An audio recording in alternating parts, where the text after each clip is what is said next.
नमस्कार, अपने सबके स्वागत अछि। अपने सब सुनि रहल छी जनक नंदिनी FM 95.5 मेगाहर्ट्ज। हम नवीन राजपूत। आइ हमसब एकटा अतिथिसँ बातचीत करब जे खास कऽ कऽ ओ भारत के गुजरात राज्य से बड़ोदरा से आयल छथि, नीरज कुमार शाह जी, जे पारुल यूनिवर्सिटी के असिस्टेंट मैनेजर, जे चाहिँ अपने के नेपाल के लेल आ भारत के लेल विद्यार्थी सबके खास कऽ कऽ एडमिशन के संबंध में ओ देखै छथि। आ खास कऽ कऽ ई शिक्षा क्षेत्र में विद्यार्थी सबके भविष्य बनाबे के लेल अथवा विद्यार्थी सब जे 11-12 कयला के बाद दिग्भ्रमित भऽ जाइ छै, उनका सबके सही मार्गदर्शन नहीं भेटै छै। कतऽ पढ़ल जाए, की कयल जाए, अपन कैरियर केना बनायल जाए, आ बहुत सारा गार्जियन के भी एहि चीज़ के नॉलेज नहीं रहे छै। यावत संबंध में हम सब बातचीत करब कि अपन बच्चा के 11-12 कयला के बाद कतऽ पढ़ायला पर ठीक रहे छै अथवा कोन कॉलेज चूज कयला पर ठीक रहते, इंडिए कयला जाए पड़ते। खास कऽ कऽ एहि सबके संबंध में हम बातचीत करब। आ नीरज कुमार शाह जी आयल छथि, हुनका स्वागत करबनि। नीरज जी, अपने के स्वागत है जनक नंदिनी FM में। नवीन जी, बहुत बहुत धन्यवाद जनक नंदिनी FM में बुलाने के लिए। आपको बहुत बहुत धन्यवाद। और मेरा नाम नीरज शाह आपने बता ही दिया। मैं पारुल यूनिवर्सिटी बड़ोदरा गुजरात से आया हूँ। जस्ट मैं थोड़ा सा अपना बस बात रखना चाहता हूँ कि यहाँ पे क्या होता है। मैं नेपाल बहुत ट्रैवल किया, विराटनगर, जनकपुर, बीरगंज, काठमांडू। बहुत सारे लोगों के पास इन्फॉर्मेशन रहता है कि हाँ पढ़ने तो जाएंगे, बट एक सही जगह पे सही शिक्षा, एक अफोर्डेबल फ़ी में स्कॉलरशिप है कि नहीं है, कल के डेट में कुछ जाके फ्रॉड हुआ कि नहीं होगा, मतलब रिस्क क्या हो सकता है और अच्छी जगह पे कैसे पढ़ ले, उसके बारे में बहुत कम जानकारी है। तो वही जानकारी देने के लिए हम विभिन्न माध्यम के थ्रू अपने यहाँ का जो अभिभावक हुआ, स्टूडेंट हुआ, टीचर हुआ, वो लोग से बात करने के लिए हम ट्राई करते रहते हैं। उसी संदर्भ में आज हम आपसे बात करने जाएंगे। निश्चित रूप से नीरज जी, आज आप बहुत सारे बातों को क्लियर करेंगे यहाँ पे। और ख़ास करके मैं शुरुआत करना चाहूँगा, आप भारत के बड़ोदरा से, गुजरात राज्य से, पारुल यूनिवर्सिटी से बिलोंग कर रहे हैं और पारुल यूनिवर्सिटी देखते हैं, तो कुछ पारुल यूनिवर्सिटी के बारे में बताएं कि ये पारुल यूनिवर्सिटी क्या है और खास करके इस पारुल यूनिवर्सिटी में कौन कौन सी कोर्स से पढ़ाई होती है। बिल्कुल नवीन जी, मैं आपको ये बताना चाह रहा हूँ, पारुल यूनिवर्सिटी आपका गुजरात राज्य का बड़ोदरा डिस्ट्रिक्ट, बड़ोदरा जिला में सिचुएटेड है। ये यूनिवर्सिटी 2015 में इस्टाब्लिश हुआ है, 2015 में यूनिवर्सिटी इस्टाब्लिश हुआ है। पहले इंस्टीट्यूट था, 1990 के आसपास से इंस्टीट्यूट था, उसके बाद से जाके ये यूनिवर्सिटी बना है। यूनिवर्सिटी बनने के बाद हमारे यहाँ पे बहुत सारे कोर्सेज है, बहुत सारे कोर्सेज, जैसे कि मैं बताना चाहूँगा, हमारे पास डिप्लोमा के सारे फील्ड है, मैं आपको डिटेल्स में भी बताऊँगा। बैचलर्स का सारे फील्ड है, मास्टर्स है, PhD है, और हमारे यहाँ पे एलोपैथिक, होम्योपैथिक एंड आयुर्वेद का भी हॉस्पिटल है, और वहाँ पे परीक्षण भी कराया जाता है, पढ़ाई भी कराया जाता है। इस हिसाब से इसमें ऐसा है कि एक फील्ड में सारा चीज़ मिल जाएगा। जैसे किसी को अगर डिप्लोमा पढ़ना हुआ, बहुत सारे स्टूडेंट, बहुत सारे पेरेंट्स आता है कि सर मेरा बच्चा अब 10वीं का एग्ज़ाम दे दिया, उसके बाद क्या करे, बहुत सारे कन्फ्यूज हो जाते हैं। तो बहुत लोग ऐसा होता है कि सर +2 साइंस कराएंगे, +2 मैनेजमेंट कराएंगे, अगर उनके पास उतना ज़्यादा फाइनेंशियल कैपेसिटी होता है तो वो लोग कराते हैं। बहुत सबका ऐसा होता है कि सर अगर हम डिप्लोमा, मतलब अगर टेक्निकल ही कोई ऐसा चीज़ पढ़ा दे कि कल के डेट में अगर वो बैचलर नहीं भी कर पाए तो कोई रोजगार मिल जाए, अच्छा से कहीं पे काम कर सके। कहने का अर्थ ये हुआ कि पारुल यूनिवर्सिटी जो है एक एजुकेशन का हब है। 10th पास करने के बाद आप अपने बच्चे का मास्टर्स या PhD तक आप करा सकते हैं और वहाँ पर आपके बच्चे अपना भविष्य निर्माण कर सकते हैं। जी, पारुल यूनिवर्सिटी में जाने के बाद क्या है, मतलब पारुल यूनिवर्सिटी में जाने का प्रोसेसिंग क्या है, मतलब इसमें हम कैसे जा सकते हैं। पारुल यूनिवर्सिटी में सर एडमिशन लेने के लिए प्रोसीजर क्या है, हमारा यूनिवर्सिटी का वेबसाइट से भी जाके आप ऑनलाइन सब कुछ चेक कर सकते हो। हम पूरा ट्रांसपेरेंट रखते हैं क्योंकि हम कुछ गलत नहीं करते हैं। सारा फीस डिटेल सब कुछ आपको मिल जाएगा। और हमारा एडमिशन ऑफिस नेपाल के हर एक डिस्ट्रिक्ट में है, नेपाल के हर एक डिस्ट्रिक्ट में हमारा एडमिशन ऑफिस है। विराटनगर में है, जनकपुर में है, बीरगंज में है, काठमांडू में है। अगर जनकपुर से अगर आपको एडमिशन लेना है तो हमारा एडमिशन ऑफिस का नाम है career dream education consultancy. Career dream education consultancy Kadam Chowk पे, तो उस हिसाब से आप वहाँ पे भी जाके मिल के बात कर सकते हैं। नहीं तो लास्ट में मैं अपना भी नंबर छोड़ दूंगा और किससे बात करना उससे भी बात करके आप एडमिशन ले सकते हो। प्रोसीजर क्या है मैं आपको जस्ट वो थोड़ा बता देता हूँ। हाँ नीरज जी, हम लोग उस पे आएंगे, प्रोसीजर पे, एडमिशन प्रोसीजर पे। उससे पहले हम बहुत सारा और भी बात करना चाहेंगे। फिर से हम उस टॉपिक पे आएंगे, बातचीत करेंगे। नीरज जी, अपने ये पारुल यूनिवर्सिटी में कौन कौन से सब्जेक्ट पढ़ाई होते हैं? सर हमारे यहाँ पे ऐसा है, फॉर एग्जांपल अगर आप डिप्लोमा पढ़ना चाहते हो तो डिप्लोमा इन इंजीनियरिंग के अंदर में आता है। Diploma in civil engineering, diploma in electrical engineering, diploma in automobiles engineering, diploma in biomedical engineering आ जाएगा। और यही डिप्लोमा अगर आप पैरामेडिकल में आते हैं, उसमें अपना हेल्थ असिस्टेंट, जो हेल्थ असिस्टेंट सिर्फ नेपाल में होता है, वो सेम कोर्स हम CTVT का सिलेबस हम इंडिया में पढ़ाते हैं। और एक गुड न्यूज़ क्या है कि हमारे वहाँ से ऑलरेडी HA का बच्चे पढ़ लिया, पास आउट हो गया, CTVT से इक्विवेलेंस भी ले लिया है। और इक्विवेलेंस लेने के बाद NHPC जो नेपाल प्रोफेशनल हेल्थ काउंसिल है नेपाल में, वहाँ पे रजिस्टर करके एग्ज़ाम देके लाइसेंस लेके अपने गाँव पालिका में जागीर भी कर रहा है। ठीक है, आप बहुत अच्छे तरीके से आपने बताया कि पढ़कर गांव पालिका वगैरह वगैरह में काम कर रहे हैं। लेकिन हमने बहुत सारे ऐसे स्टूडेंट को देखा है जो कि पढ़ने तो जाते हैं इंडिया, लेकिन वहाँ पर जाने के बाद पढ़ाई करते हैं। जब वो 4th ईयर में, अपने लास्ट ईयर में जाते हैं, तो पढ़ने के बाद वो लोग भटक जाते हैं, सही राह उनको नहीं मिलता है। बहुत सारे ऐसे स्टूडेंट को देखे हैं जो कि राह नहीं मिलने के चलते बस एक सर्टिफिकेट लेकर घर बैठ जाते हैं। बहुत सारे ऐसे गार्जियन हैं जो कि आज इंजीनियर लड़के को अपना झेल रहे हैं। वैसे बच्चे को फ्रस्ट्रेट हो जा रहे हैं, तो वैसे बच्चे के लिए खास करके क्या वहाँ पर उम्मीद की जाए कि हर बच्चे को प्लेसमेंट मिले, इसके लिए क्या करना पड़ता है, या फिर बच्चे को आप वैसा क्या आप मार्गदर्शन देना चाहेंगे? ओके सर, मैं इस चीज़ में आपको जस्ट 2-3 चीज़ें स्पष्ट करना चाहता हूँ। पहला चीज़ क्या होता है कि आज हमारा जो सोसाइटी है ना, सोसाइटी में क्या हो गया है कि अगर फलना के बेटा इंजीनियर बना है तो हम भी क्या चाहते हैं कि मेरा बेटा भी इंजीनियर बने। पर एक गार्जियन को मैं क्या रिक्वेस्ट करना चाहूँगा कि आप उस हिसाब से अपने बच्चे को ना देखें। हर बच्चे में एक अपना अपना खूबी होता है, अगर वो खूबी पहचान के उस पर काम करे तो वो एक दिन ज़रूर नंबर 1 आएगा। जैसे कि अगर आप मछली को, बच्चे को बोलोगे कि आप पेड़ पे चढ़ो, तो वो ज़िंदगी में कभी पेड़ पर नहीं चढ़ सकता है। लेकिन आप क्या जज करोगे कि ये कुछ नहीं कर पा रहा है। तो इसीलिए हर एक बच्चे, मतलब मेरा बच्चा हो, आपका बच्चा, उसमें एक टैलेंट है। तो पहले अपने बच्चों से बात कीजिए कि आपको पढ़ना क्या है। एक उसको सही गाइडेंस देखिए कि उसका मार्क्स कौन सा सब्जेक्ट में सबसे ज़्यादा आया है। कोई बच्चा साइंस में टैलेंट है, उसको आप इंजीनियरिंग में भेजिए। कोई बच्चा मैनेजमेंट में टैलेंट है, उसको आप BBA में भेजिए। कोई बच्चा को होता है कि पापा मुझे नहीं पढ़ना, मुझे क्रिकेट में जाना है, तो पढ़ाई के साथ साथ उसको स्पोर्ट्स भी दीजिए, ताकि जाके एक दिन नंबर 1 बन जाएगा। अगर सचिन तेंदुलकर का पापा बोला होता कि बेटा तुम इंजीनियर बनो, तो आज वो ना इंजीनियर रहता, ना एक अच्छा क्रिकेटर रहता। तो कभी कभी क्या होता है कि हम अपने पेरेंट्स के प्रेशर में, और हमारे पेरेंट्स क्या होता है कि वो भी समाज के प्रेशर में आ जाता है कि अगर तुम अपने हिसाब से पढ़ोगे, इन फ्यूचर कुछ नहीं कर पाओगे, तो क्या बोलेगा लोग कि फलना के बेटा कुछ नहीं कर पाया। तो ये सबको मद्देनजर रखते हुए हम लोग पारुल यूनिवर्सिटी में क्या करते हैं सर, 4 साल का डिग्री तो हर एक यूनिवर्सिटी देगा। सबका सिलेबस सेम होता है, सबका नेपाल ट्यूब से इक्विवेलेंस होगा। पर डिग्री के साथ साथ कि अगर बच्चे में डांसिंग का हॉबीज़ है, बच्चे का सिंगिंग का हॉबीज़ है, बच्चे को क्रिकेट का हॉबीज़ है, बच्चे में कोई भी स्पोर्ट्स है, तो हम उसके लिए एक्स्ट्रा स्पोर्ट्स फैसिलिटी करवाते हैं, एक्स्ट्रा डांस क्लास कराते हैं, एक्स्ट्रा एकेडमिक के रिलेटेड छोड़ के सारे क्लासेस कराते हैं। कहने का अर्थ ये हुआ कि आप सर्टिफिकेट जो लेने जा रहे हैं जिस कोर्स का, वो तो आपको मिलेगा ही मिलेगा।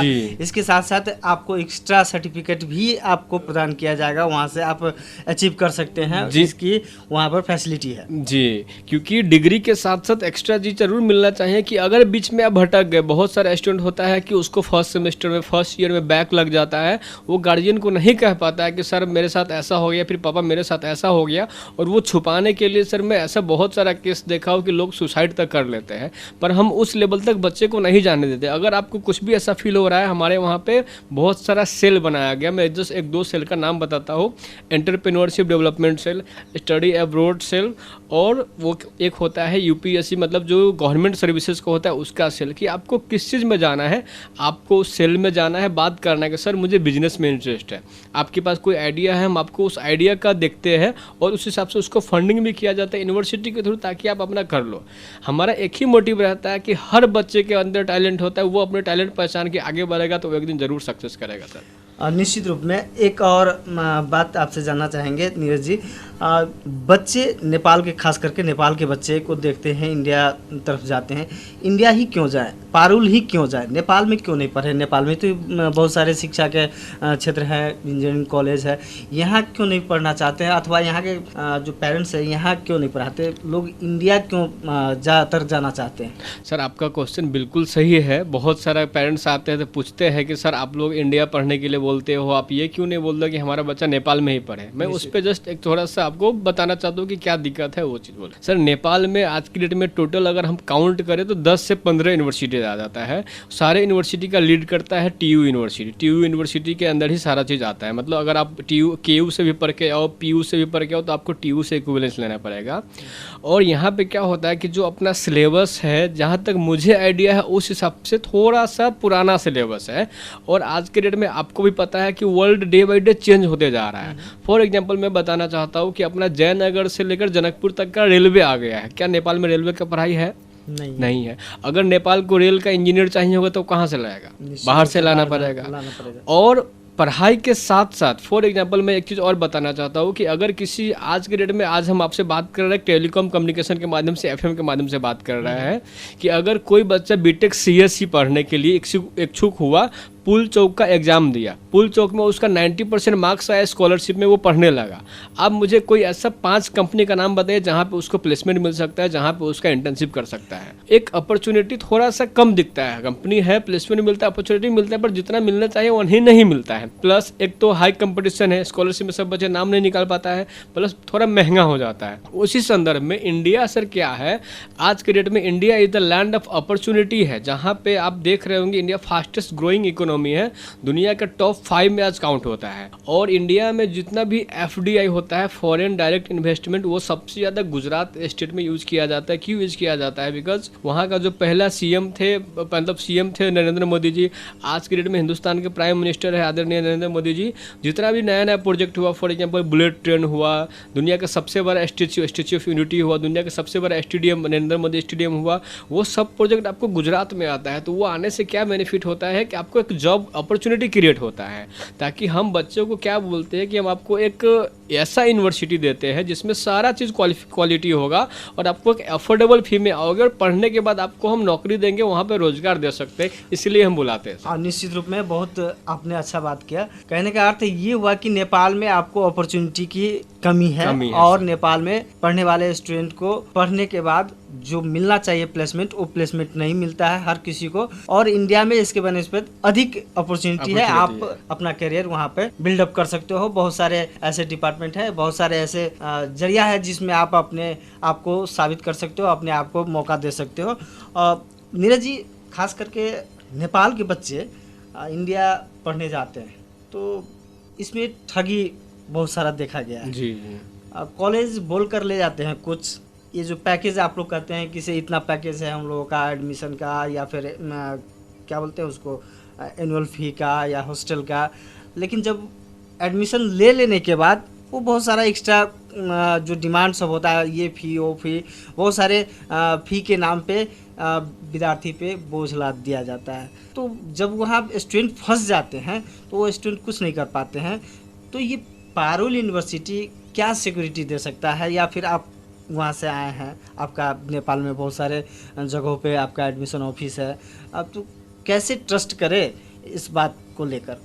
ओके सर, मैं इस चीज़ में आपको क्या बताना चाहता हूँ कि मैं सारा पेरेंट्स और स्टूडेंट्स से एक रिक्वेस्ट करूँगा, आप कोई भी यूनिवर्सिटी में admission low, not only Parul, कोई भी यूनिवर्सिटी में एडमिशन लो तो पहले जिससे भी आप बात कर रहे हो कंसल्टेंट से, उससे सब कुछ क्लियर कर लो।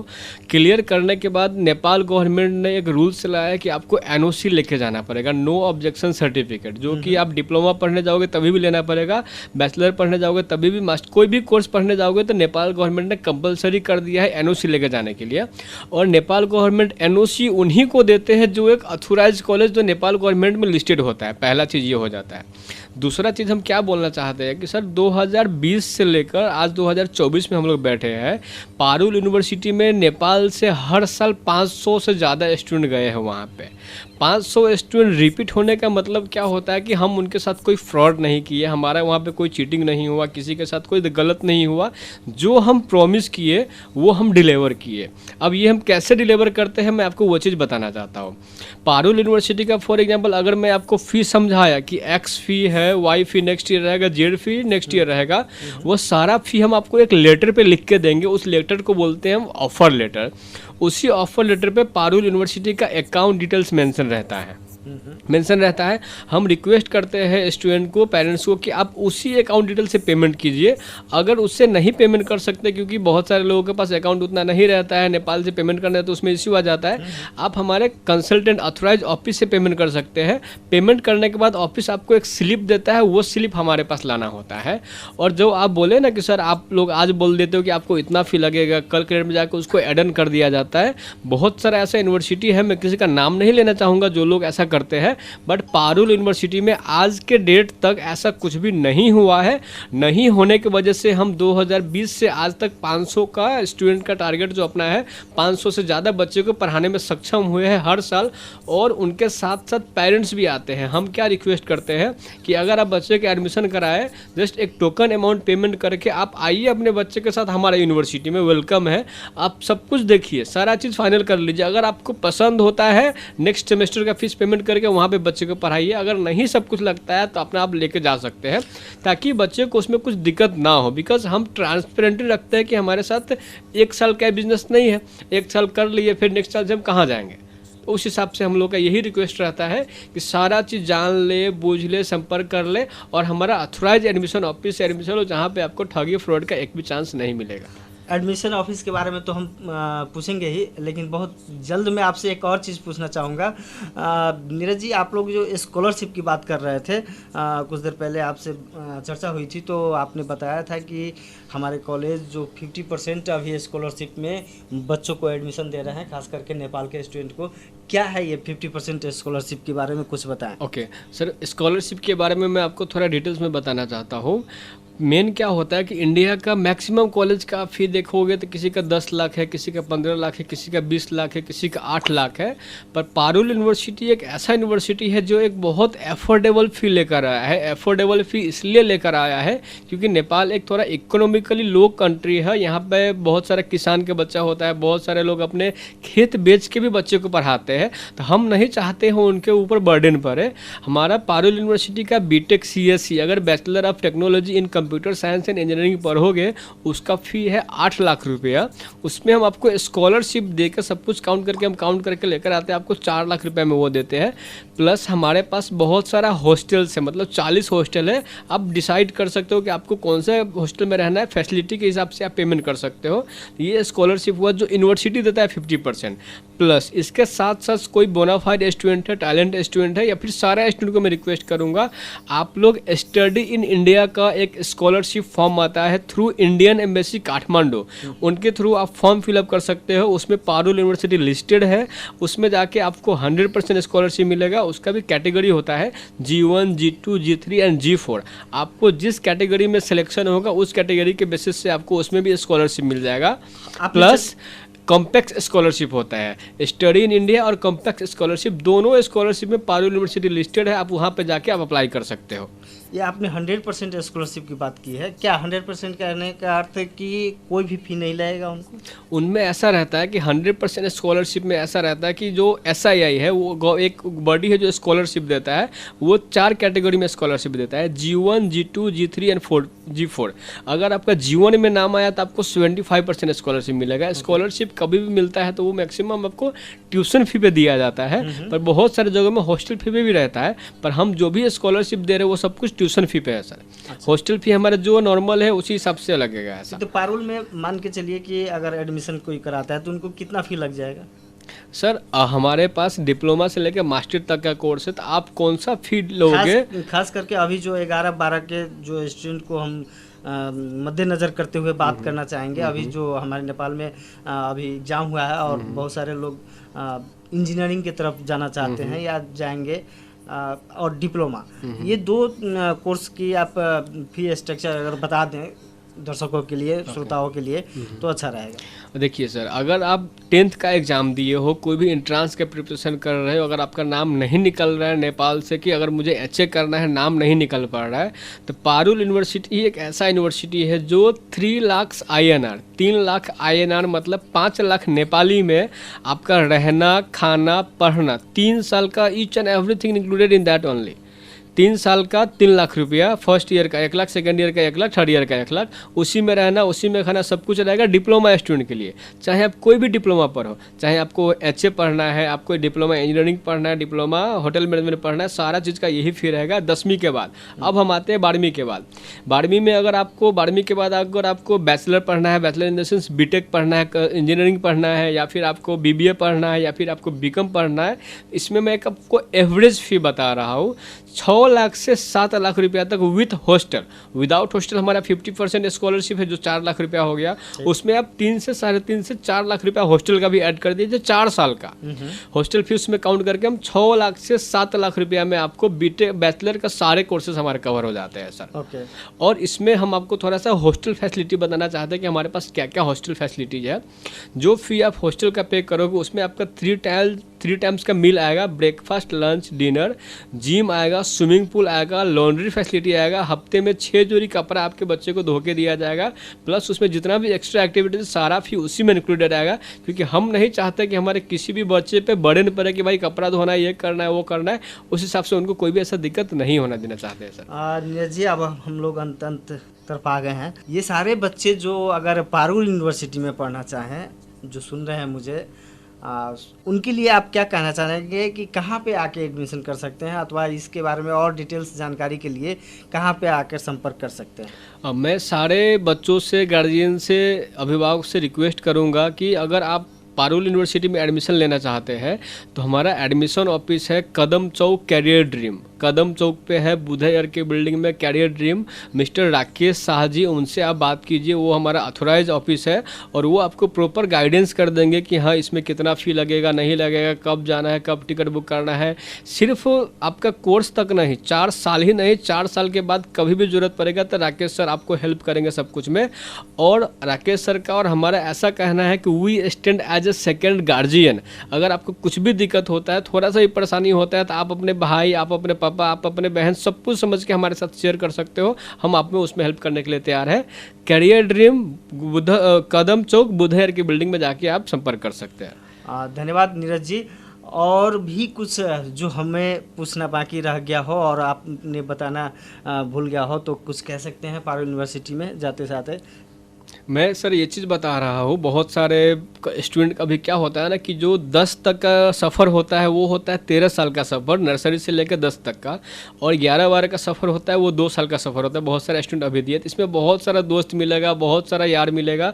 उसमें क्या होता है कि हम एक इन्फ्लुएंस में आ जाता है कि अगर मेरा दोस्त इंजीनियरिंग पढ़ रहा है तो मुझे भी पढ़ना है, मेरा दोस्त BBA पढ़ रहा है तो मुझे भी पढ़ना है। मैं सबसे यही रिक्वेस्ट करूँगा कि आप अपने दोस्त के पीछे, आप अपने उस किसी के पीछे मत जाओ, आप अपना देखो कि आपको किस चीज़ में इंटरेस्ट है, आप उस हिसाब से आगे जाओ। क्योंकि कल के डेट में जब आप बैचलर पढ़ने के बाद भी अगर बेरोजगार रह जाओगे तो सबसे बड़ा बर्डन एक वो हो जाता है पेरेंट्स के ऊपर कि बच्चा पढ़ने के बाद भी कहीं पे कुछ काम नहीं कर पाया। तो मेरा यही रिक्वेस्ट, आपको जिस फील्ड में भी इंटरेस्ट हो, आपको BBA पढ़ना है, इंजीनियरिंग पढ़ना है, जिसमें भी जाओ नंबर 1 करके जाओ। क्योंकि अगर आप नंबर 1 तभी करोगे जब आपको उसमें इंटरेस्ट हो। अगर आप ज़बरदस्ती पेरेंट्स के प्रेशर से या फिर किसी फ्रेंड ने बोला कि भाई मैं ये पढ़ रहा हूँ तुम भी ये पढ़ लो, उसमें मत जाओ। मेरा यही है कि सही टाइम पे सही डिसीजन लोगे तो सही इंसान बन जाओगे। हर एक इंसान के पास 24 घंटे का वक्त रहता है। कोई उसी 24 घंटे में मुकेश अंबानी बन जाता है, कोई उसी 24 घंटे में एक रिक्शा चलाते रह जाता है। तो वाइजली डिसीजन हमें लेना है कि हम कहाँ पे जाएंगे तो मुझे सारा चीज़ एक एफोर्डेबल फी में मिल जाए। इसीलिए हम आपको बोलते हैं कि Parul university, choose more choose road, Parul university Vadodara Gujarat. इसमें मैं एक चीज़ मेरे से ऐड करना मिस हो गया कि आपको मैं ये चीज़ बताना चाहता हूँ कि पारुल यूनिवर्सिटी में not only Nepal, Parul university में टोटल 73+ कंट्री का स्टूडेंट पढ़ता है। 73+ स्टूडेंट कंट्री का स्टूडेंट पढ़ने से स्टूडेंट को क्या फ़ायदा होगा सर? एक कल्चरल डाइवर्सिटी मिलता है। मतलब कि आप समझ सकते हो कि एक गार्डन में अगर 75 टाइप का फ्लावर्स हो तो कैसा दिखने में अच्छा लगता है। निश्चित रूप से हर तरह का आपको टेस्ट मिलेगा, हर तरह की आपको जानकारी मिलेगी, हर कल्चर के बारे में आपको जानकारी मिल सकती है, आप उससे घुल मिल सकते हो जी। आपके व्यक्तित्व में विकास आएगा, हर तरीके से विकास आएगा। बहुत चीज तरीके से विकास आता है जो कि एक स्टूडेंट को ग्रूम करने में हेल्प करता है। आज हम नॉर्मल कपड़े पहनते हैं, लाल पीला कुछ भी हुआ, लेकिन जैसे आप प्रोफेशनल में जाओगे तो प्रोफेशनल में कैसे बातें करते, कैसे बुलाया जाता है, तो हम डिग्री के साथ साथ वो चीज़ भी पढ़ाते हैं ताकि सिर्फ एक इंजीनियर नहीं, एक इंजीनियर के साथ साथ सही इंसान बनना एक एजुकेशन का कर्तव्य होता है सर। धन्यवाद नीरज जी, और आपने बातचीत किया इसके लिए। पारुल यूनिवर्सिटी बच्चों के लिए शुभ रहे और आपका यहाँ आना शुभ हो, आपको एडमिशन मिले, यही कामना के साथ आपसे विदा होना चाहेंगे। आपने समय दिया, बहुत सारी जानकारी कराई पारुल यूनिवर्सिटी के बारे में, खास करके 50% जो आपने स्कॉलरशिप की बात की, बहुत सारे वहाँ का स्ट्रक्चर के बारे में बताया। इस सब विद्यार्थियों को काम लगे और उन सबको एक सही मार्गदर्शन मिले, यही कामना के साथ अभी आपसे हम विदा होना चाहेंगे। नमस्कार। थैंक यू, बहुत बहुत धन्यवाद नवीन जी। और मैं सब स्टूडेंट को ऑल द बेस्ट बोलना चाहूँगा फॉर देयर फ्यूचर्स। उनका रिजल्ट आया बहुत बढ़िया है और जल्दी से जल्दी हमसे आके मिले और पारुल यूनिवर्सिटी में अपना सीट सिक्योर करें। धन्यवाद। तो अखन अपनी सब सुनी छलिए जनक नंदिनी FM 95.5 मेगाहर्ट्ज। फिर से अपने सबके बीच में आयब हम कोनो नया अतिथि के साथ। अखन के लेल हम नवीन राजपूत के विदा दिया। नमस्कार।